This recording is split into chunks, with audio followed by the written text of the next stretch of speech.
This is a webinar for the Vancouver Animation School. We're an online digital art school located here in Vancouver, British Columbia, Canada.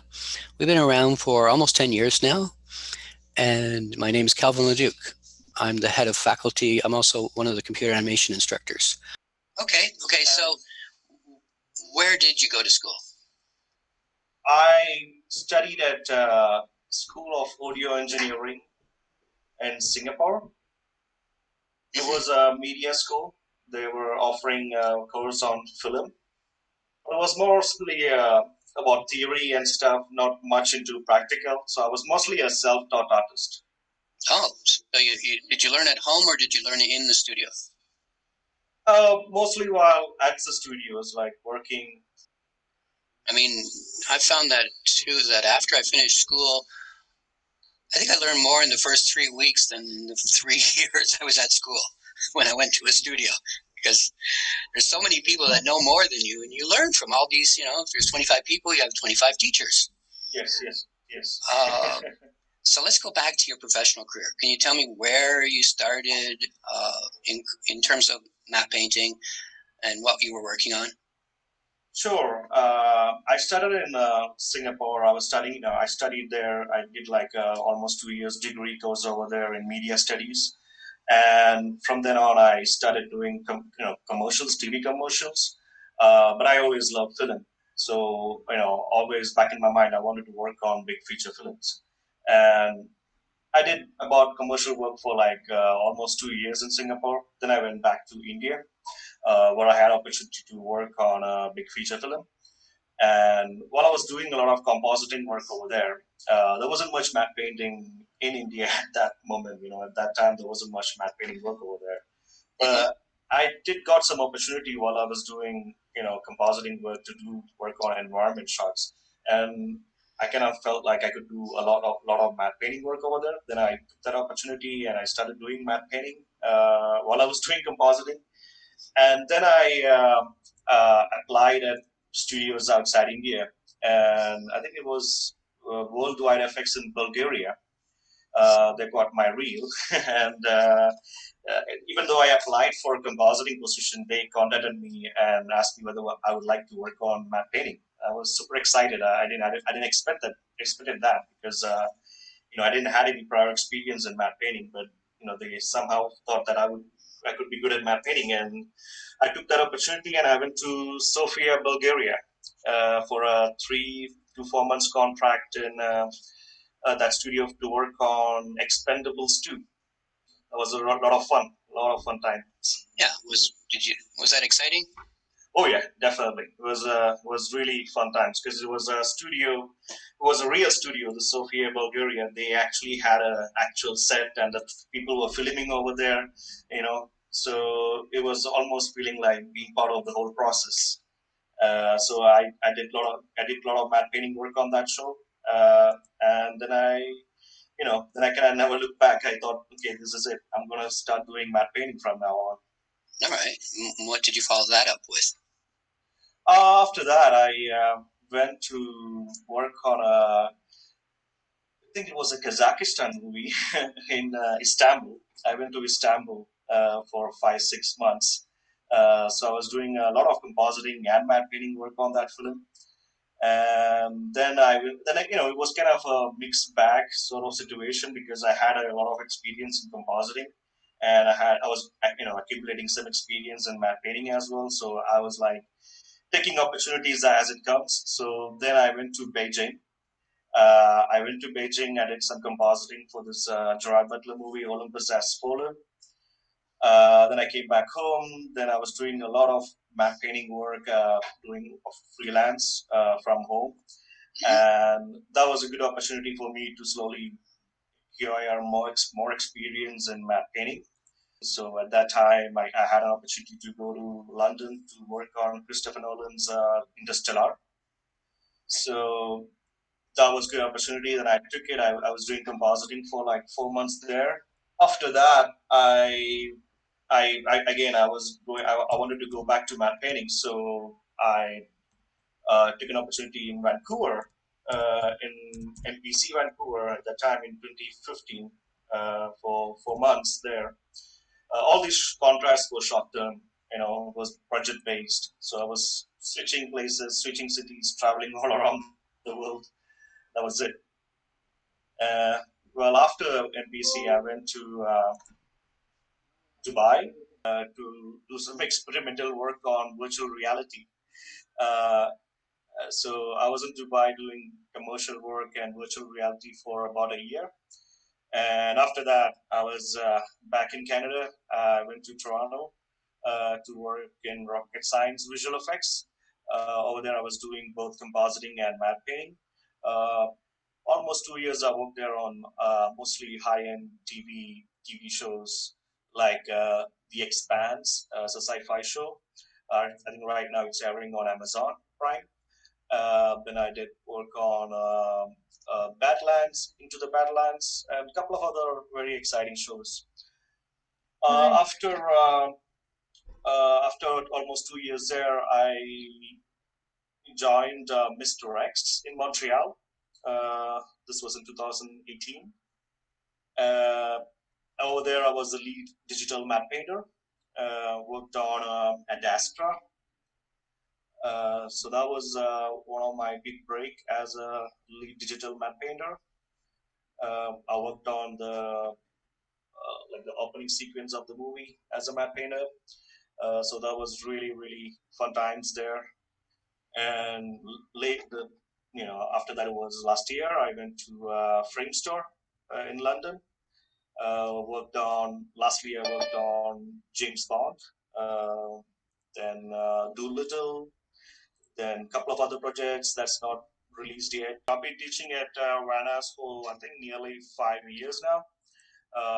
It's been really a rewarding experience for me personally because whenever I teach, I feel like I'm also learning a lot from the students. At the same time, imparting whatever experience I have acquired throughout these years. The VANAS course is really an extensive 1 year program, and it focuses on all the aspects of matte painting from fundamentals to photo bashing to 3D and to 2.5D new compositing. So it really gives a potential student a solid base to start and explore matte painting, as a career if they're interested. So you know, it's a really, right now, matte painting, it's really an extensive area. It's not just limited to 2D backgrounds. It's more like a 3D environment work, and we end up becoming more like a generalist. So definitely, you need a solid foundation to start off in this. If you want to take matte painting as a career, and I believe Venice provides that. And if you're in a, if you're dedicate like if you have that dedication, as like if you want to take this as a career, and this gives you a really good structure and an opportunity to talk to industry professionals Okay, as well as you tutor. so let's talk a little bit about the course. We're an all online school. We also have combined, which means you can come on Friday to live classes in our school. But if you're looking at the VANAS page right now, you can see that we have full accreditation, which means it's approved by the government for the quality. Canadian students can get student loans. You can get a visa for foreign students to come and visit as well. All right, where all our diploma courses are 1 year in duration, and they're designed to make you industry ready for a junior position to start. You're working with perspective, 2D, a little bit of modeling, correct, Rahul? Yes. Very basic modeling that is used for 2.5D camera projection. Working with 3D modeling like Maya, is that the software? Maya, Okay. exactly. Maya is the industry standard, for most of the studios right now. So it's And the great thing is it's free for students and schools and teachers.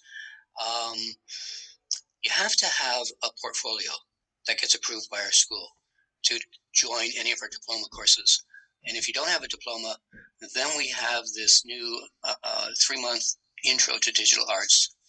Pass that, and that'll serve as your diploma to get into our courses. Scroll down a little bit more. Did we want to see anything else? In the one-year course, it's divided up into 4 terms. So that means 3 months for each term. And you can see a breakdown here on our site of what you're learning. Rahul already talked about it. The foundations. You're learning more about the software. In the second term, third term. Did you want to talk a bit more about this? Sure. So, we go from the foundation fundamentals, then we explore softwares like Maya and Nuke, which is primarily used in our industry.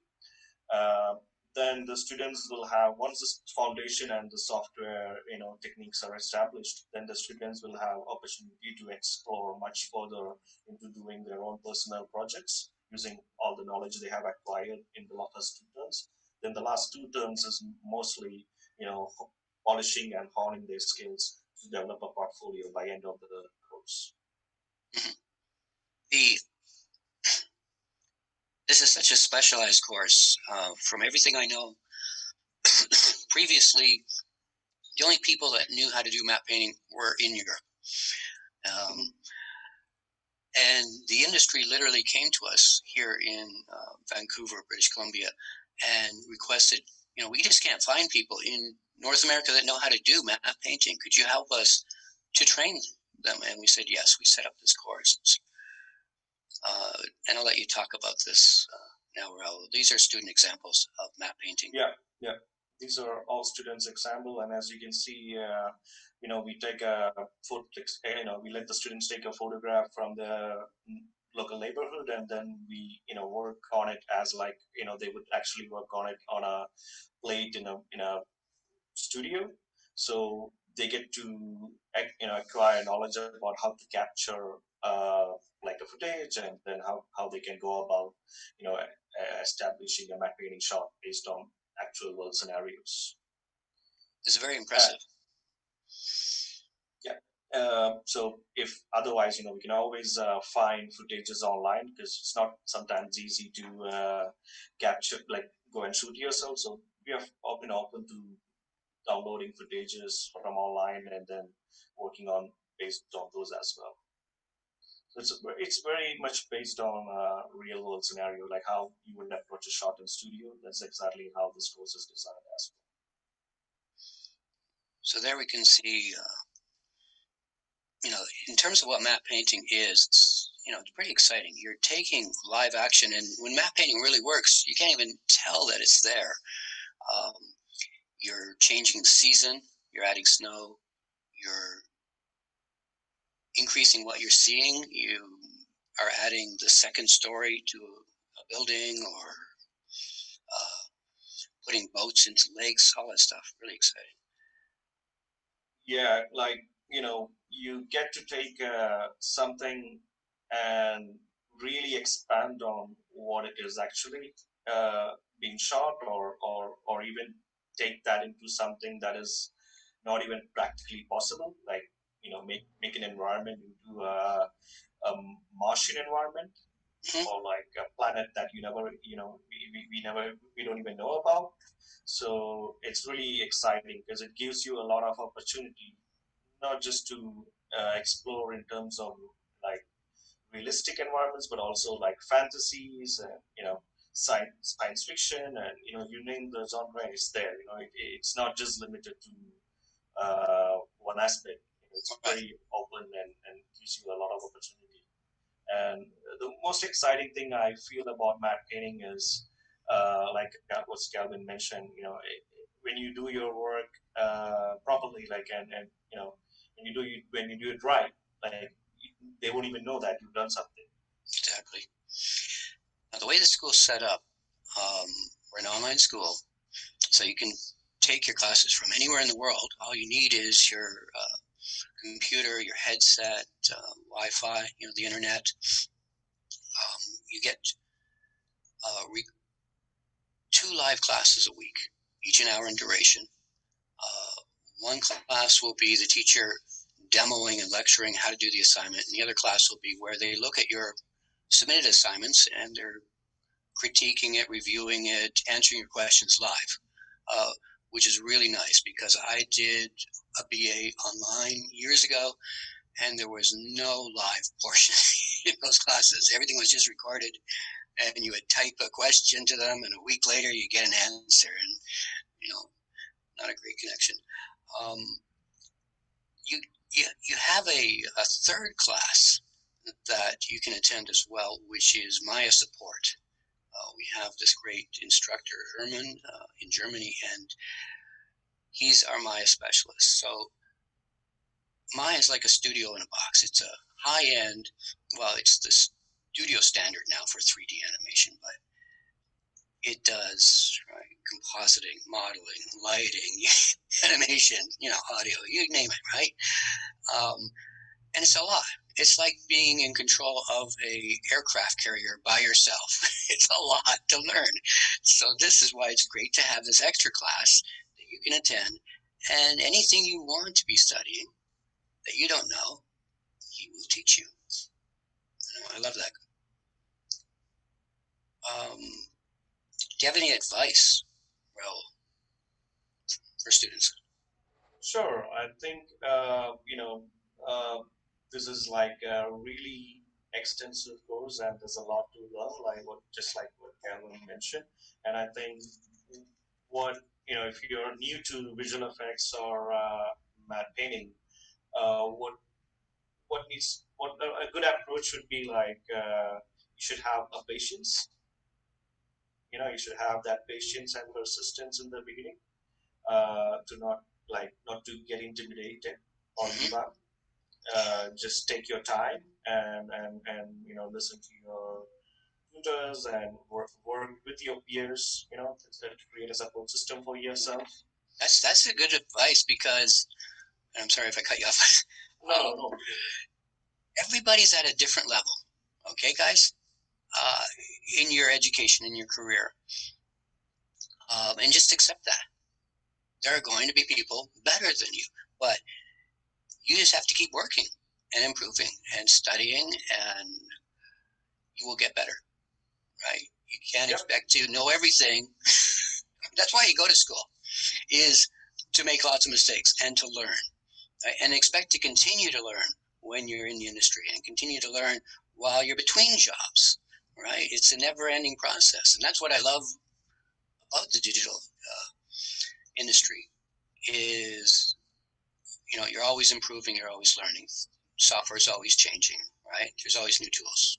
Yeah, it's a never-ending process because even once you graduate and once you join a studio, it's the same. You continue the same process because there's new tools that's coming up and there's new workflows that's being developed constantly. So you have to keep up to date with all these new developments, and you have to be a student throughout your career because this process goes on. We live in an age where we can work remotely too, right? With this pandemic at the moment, you're able to work from home, right? No interruption in your work? Yes, no, when I was at Framestore London, the last 4 months after the lockdown, I was working from home. There are but quite a few challenges to it, but we are learning fast and we are adapting to it as industry evolves. Yeah. Now, the school's been around for almost 10 years now. How many years have you been with the Vancouver Animation School? I think I started in 2015, so it's almost been 5 years now. Late 2015. Now would be a good time for us to take some questions. So please type into the chat any questions you have. Best head of faculty ever. Yeah, only head of faculty. Well, you're including the CEO, Mario. Myself, I come from a 3D animation background. Before that, classical animation. I worked for over 20 years in the animation industry on feature films and Disney, Spielberg, and And then they retrained me in computer animation, and I taught. Well, this is going on my 15th year of teaching now, on top of my working professionally. So, I'm doing it for a little while. Okay. Ask questions, things that people are wondering. What type of subject matter do you have for matte painting? Well, if you're starting out in matte painting, I think the best subject to take on at first would be set extension, or cleaning up, basically. That's like, a regular job that you might expect when you're starting out, because to be realistic, when you're starting out in a new studio, they're not gonna they're not gonna give you like the biggest establishing shop, because there might be other people who've been doing it for a while, and they might be the best choice for those kind of shots. So as a junior artist, you'll be expected to do like cleanup jobs, Okay. or like simple plate extension jobs. By that I mean, like, there might be a set piece, like a building, like a facade.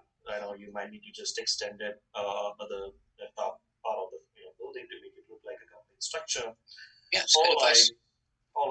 painting out equipment like crane, or crew from the shop. Always expect to be starting at the bottom, and you have to prove yourself and to work your way up the ladder. Here's a good question. What's the best way to get a foot into the industry? So there's talking about probably what do you suggest doing to get your first job? So, coming back to the previous question, I would say, like in the previous answer, what I was saying, like, obviously you need a portfolio, and I was just mentioning like the kind of work that they might throw you, in the very beginning. So make sure that your portfolio have these kind of work as well, so that the potential, like the supervisor or the recruiter, they see that, okay, how they can employ you as a junior artist. So, when you're working on your portfolio, make sure that you are, well equipped, and you have the skills to tackle these kind of tasks that a junior might do. At the same time, you can work on big establishing shots, and whatever you would like to do, but always make sure that you are presenting yourself as a skilled junior artist as well. Mm-hmm. Mm-hmm. I mean, here it's saying to get that first job, to get your foot in the door. And sometimes it's, are you talking about just your very first job, or are you talking about your first features and stuff like that? First moving away and stuff. I always found be willing to move, right? You got to go where the work is. Oh, yeah. And keep training, keep your skills up. And you had multiple skills. So when they offered you something that you were interested in but haven't done professionally yet, when they opened the door, you went through it, right? You didn't go, I've had a lot of friends that they just stay at home, and it's like, no, if you really want to start working on better and better projects, you got to expect to chase those jobs. Oh yeah, oh yeah. I'm still chasing, like you can see, I'm still moving around, and wherever the opportunity is, I'm willing to go. And it's not easy. I understand that, but this is a global industry, so you should be willing to move. That's what the nature of it. So, what's your experience been watching other people when they're in a studio? Does everybody go in as what they are going to ultimately become? Do you ever see people being promoted from within the studio? Oh yes, definitely, definitely. It's, I think everyone have their own strength. Some people, they evolve into more managerial positions as well, Mm-hmm. and some people are just fine being a senior artist, because they want to focus more on their work. Because once you become a lead position or a supervisory position, you that means you end up doing less work. You do what they say in the industry. You do less short work. You become more like a coordinator. You facilitate, the work for other people. I would definitely agree that when I went to school, everybody thought they were just going to be animators, and yet we're very creative people, and you just you shift, you know. This guy will go to own his own studio, and this guy will turn into head of story, and this guy will do character, and this guy, you just keep developing and trying new things. Here's a question: how do you handle school and a full-time job? You think it's possible for people that are that are working to attend our school? I think it's more to do with time management. The question, so it's possible. It's how you allot your personal time. How you dedicate a certain amount of hours for school after work. Because even like me myself, I have a full time job. I come back and I teach 1 hour. Then I do another 2 3 hours of learning for myself to keep myself updated with new technologies like Unreal, for example. That's coming up really fast. So the industry is more like if you don't keep up with the industry, they'll make sure you face out. So it's a very tough one on that. I have to be honest because it's this process is never ending. You just gotta be keep up to date with tools and technologies, and they are changing fast. Like the more I've been working for a decade now, and the change is becoming more faster. Like previously, I could see a change in 5 years. Now it's the change I'm seeing in like 1 or 2 years. The advantage of our online school, and I saw that when I studied online as well, is you're not forced to come to school 5 days a week from 9 till 5 or whatever the time is that you're in, college, university. I was able to work full time, and then you can work on your assignment any day of the week, right? I worked in the evenings on my assignments and submitted them, and it's totally possible to go to school or work full time and take an online class as well. Next question: um, how many matte painting gigs are there in Vancouver? Quite a lot. I know in terms of studios, we have something like about 400 studios is the last count I was looking at. If anything, there is more work in animation studios than ever at the moment because production has shut down really for a lot of live action. And animation, right, is what's happening at the moment.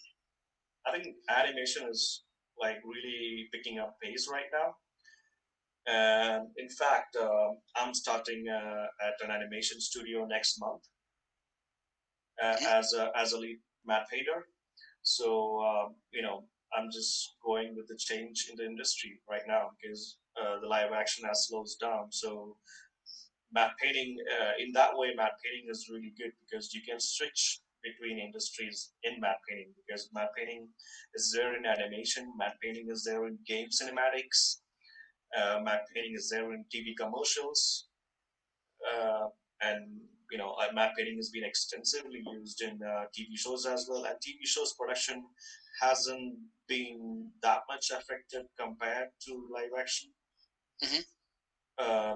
Big blockbuster live action, all like most of them are affected big time. But I think TV shows are better off, and they're going. They're affected, but they're still moving slowly. So there's still work in TV commercials, and animation is picking up really fast because this is an opportunity for them to fill in the gap. Yeah, I'm seeing and talking to people, and they're telling me studios are locking them under contract for long term right now, which is great to hear because they want to hold on to their staff. Here's a new question. At the beginning of your career, did you have a tough time getting your first job? Vast majority of people, I would say yes, but let's throw it out to you. Well, yes and no, I would say. I mean, I didn't start in like feature film or anything, because where I was coming from my background, there wasn't many feature film job available.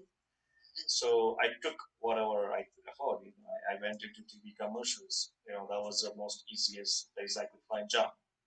But how long after you finished school? Was it the day after you finished school you got a job? Oh, within a month or two, I think. Wow, that's great.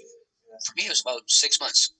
Yeah. I did interviews, I sent portfolios in about 6 months, and that was one of the best advice I got when I was in school is to say, save your money between jobs because there might be a 6-month gap. But from what I see right now, I think compared to like let's say 10 years back, I think the entry level is much easier right now because of the amount of work. Because back in the day, there was no Netflix, there was no Amazon, there was no YouTube series. There was only, and the visual effects was very specialized, and you would only see big time visual effects in big blockbuster movies. Mm-hmm. But now visual effects is so generalized. You will see visual effects on a YouTube series. Yeah, YouTube series, online series, all these private pay channels they have now. They do their own, like you said, Netflix has their own series now, and they spend billions in production, right? Not just the big studios anymore. And like if you take Vancouver, or even if you take like Montreal, like 10 years back, how many studios were there in Vancouver? Or like 5 years back, how many studios were in Montreal? Like these industries, like they grew in like 5 years, 10 years, like from nothing to almost like really huge, massive, scale. It's true. It's true. We are Hollywood of the North. A lot of the high-end effects houses moved from the United States, moved their headquarters here. Sony, Digital Domain, ILM, Disney was up here for a while. Any more questions, you guys?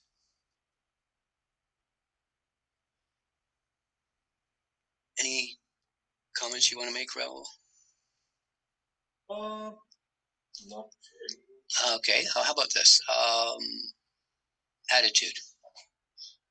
Oh yeah, I think that's a very less talked about subject, but it's the most important as well because this is even though in this industry is growing at a very fast pace, it's still considered like a really small industry, and everybody knows everybody like each other. Like True. they talk. So it's very important that you be nice to people, and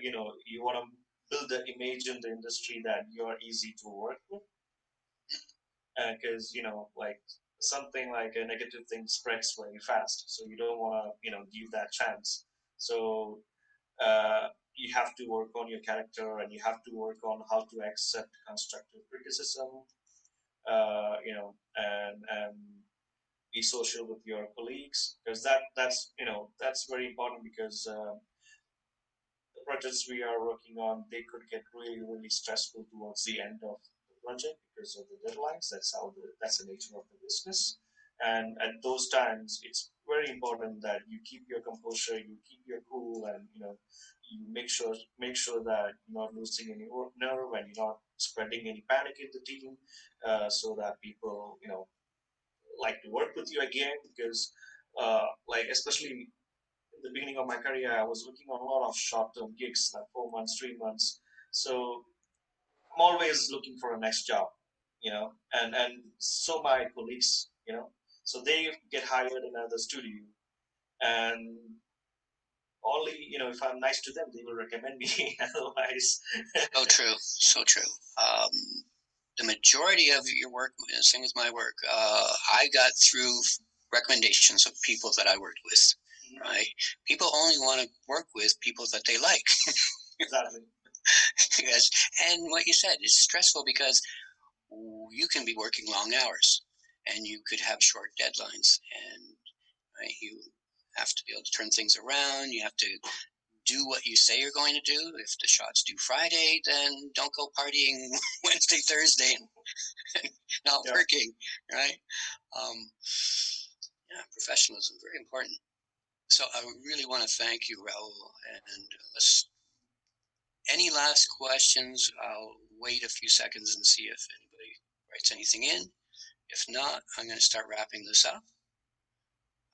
Thanks everybody for taking time out on their weekends to come and listen to us talk about digital map painting. You can send any additional questions that people always think of questions later to ask@vanas.ca. Somebody could type that in for me, please. When it comes to freelancing, do you have any tips for time management? Oh, I think that's quite straightforward and question, because I would say make sure whatever freelance you take, you should have a personal estimate that you will be able to deliver it within the time. Because what happens with freelancing is, like, sometimes you have to reject work because it doesn't fit into your current schedule. Because you can't chase money and like commit to like more than what you are capable of delivering, and end up with unhappy clients. So make sure before you commit that you're able to deliver. You have the resources as well, and you have the backup plans also to deliver the project, because it's very important. Like, it's even more important in freelancing that you stick to the deadlines, because you're directly dealing with clients, and they won't come back to you if you even fail one time. Yeah, if you're working with other people, which you always are on productions, be available when the other people are working. Right? Just don't work from midnight till 7 in the morning, and nobody else can contact you during the day.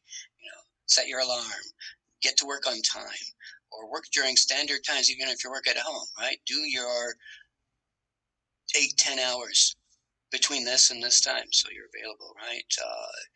Eat healthily. Right? Make sure you get enough sleep. Like I said, be available. Do your work, and that's some good tips. Always reply to the emails like as early as possible. Don't keep them waiting. Sounds good. Okay. So I'd also like to thank all of the Vancouver Animation School staff, my long-suffering editor, Alina, the boss, Mario, who actually has no brother. That's a joke on Mario. Sonia, Andrea. Big thanks to our special guest, Rahul.